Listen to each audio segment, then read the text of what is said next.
Well, good morning. Welcome back to Central Ontario and GP Outdoors. I know what a few of you are thinking. You're probably thinking I've kept footage from the wintertime and I'm about to release it today. Not true. Today is April 27th, and I went from sunshine and almost 20-degree weather to wake up to snow this morning. We're going to get back out there and we're going to fix up that well pump, so we're up for part 2. If you have some time, grab a coffee. Let's hang out together and get this done. Cheers. Well, good morning, guys. Good morning, Gord. Hey, I see we got our do-it-yourself pump kit here. Oh yeah, there's our gold we found. That's right on. Well, let's take a look, see what we got. Okay, ready for action. These are our toys.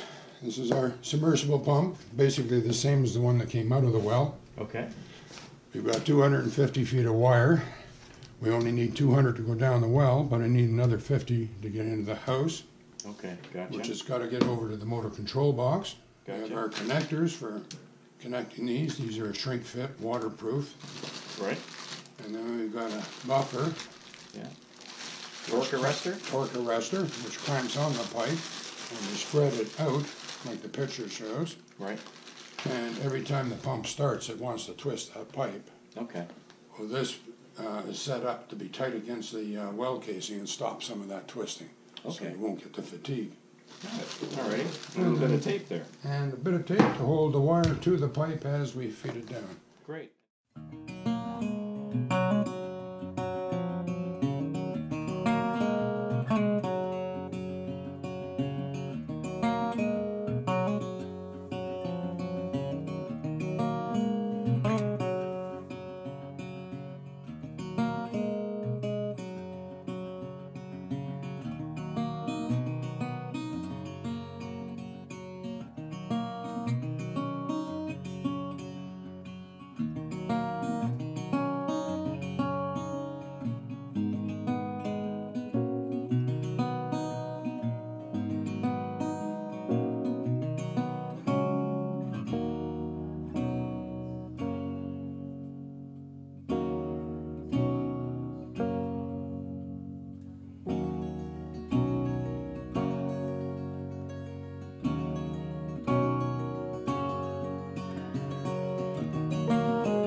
A little bit. Force it.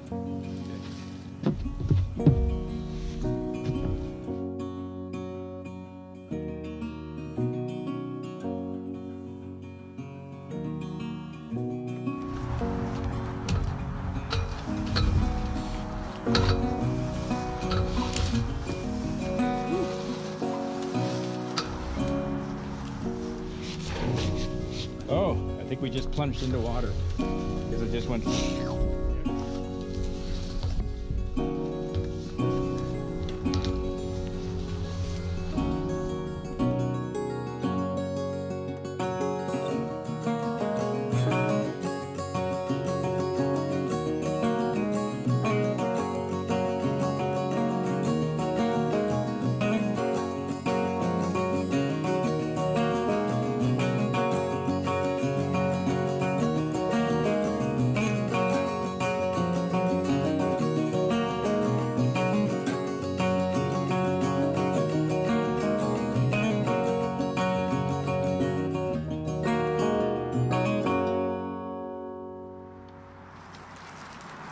Alrighty, we got her in, and actually feeding that flange connection into the house was actually a lot easier than I expected, so that worked out pretty good.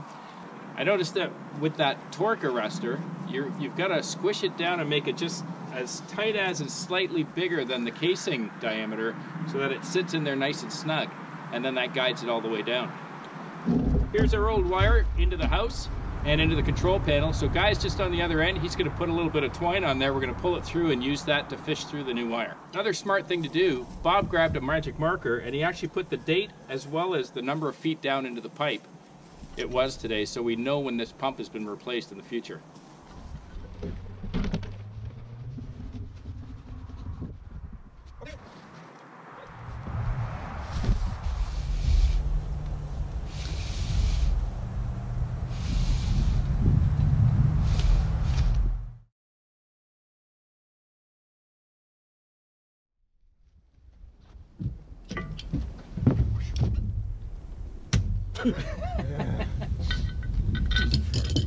Yes, yes.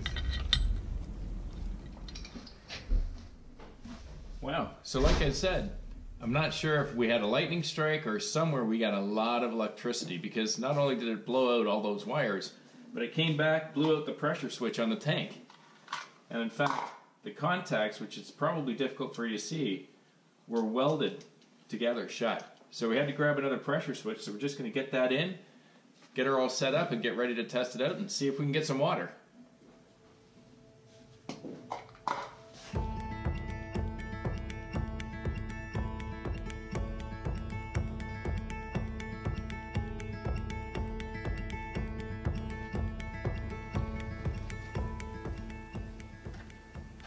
So this is the old control box here.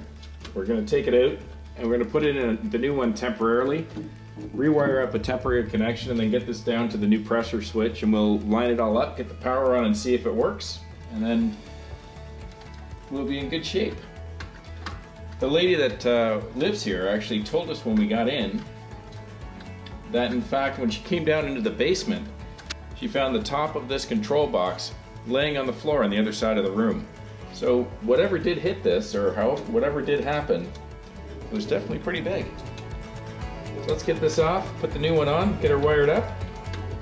We'll be almost done.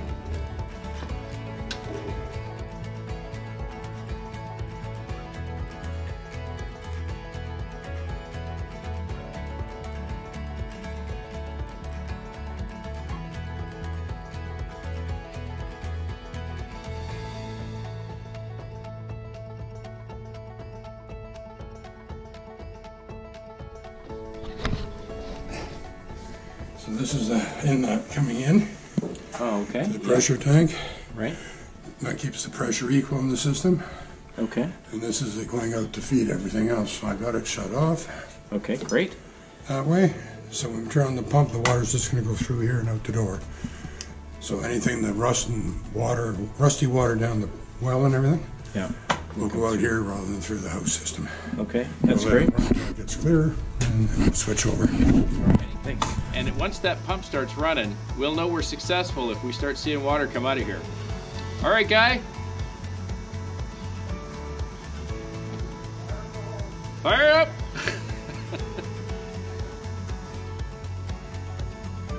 I think I hear something. Oh! Success! There. That's a pretty strong flow. Whoa. Whoa! There's the rust coming out of the well. Yeah. So now you know why Guy hooked it up to the hose first, to try to clear out whatever was lingering around in that well before we hook it up to the tank and let it fill up the tank for the house. Look at how dirty that is. But hey, well folks, thanks so much for sticking around. That was a pretty interesting project. I learned a lot on this one. And most importantly, the folks that live there now have water again. But I'll tell you, whenever you're doing a big project, there's always something, eh? We got everything all hooked up, and as you folks probably noticed, we had to make some temporary connections in that basement for other reasons. So that's why, you know, by all means, we're not electricians, we're not plumbers. So please don't use these videos as, you know, exactly how you're supposed to do things to standard or anything like that. But we got it all hooked up, flipped the breaker, nothing happened. And sure enough, we're all scratching our heads thinking, are we going to have to pull that pump back out? But it turned out the pressure switch, as you saw on the pressure tank, was blown as well. Some of those contacts were welded together. So anyway, something big came through that line. I don't know what it was, but the important thing is we did check. Took some advice from a few subscribers, learned a little bit, got it running. There's water in the house, people are happy, and we're done. I hope you enjoyed the video. If you do like the channel, please click subscribe, hit the like button, and if you want to know when I'm posting more videos, just click the little bell. Have a wonderful week with your families. Keep the sunny side up. Cheers.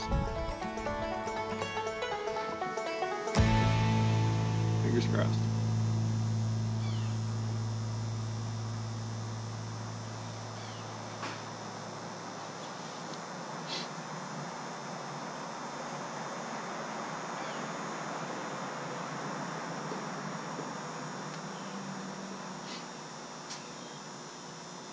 Come on in, something's wrong.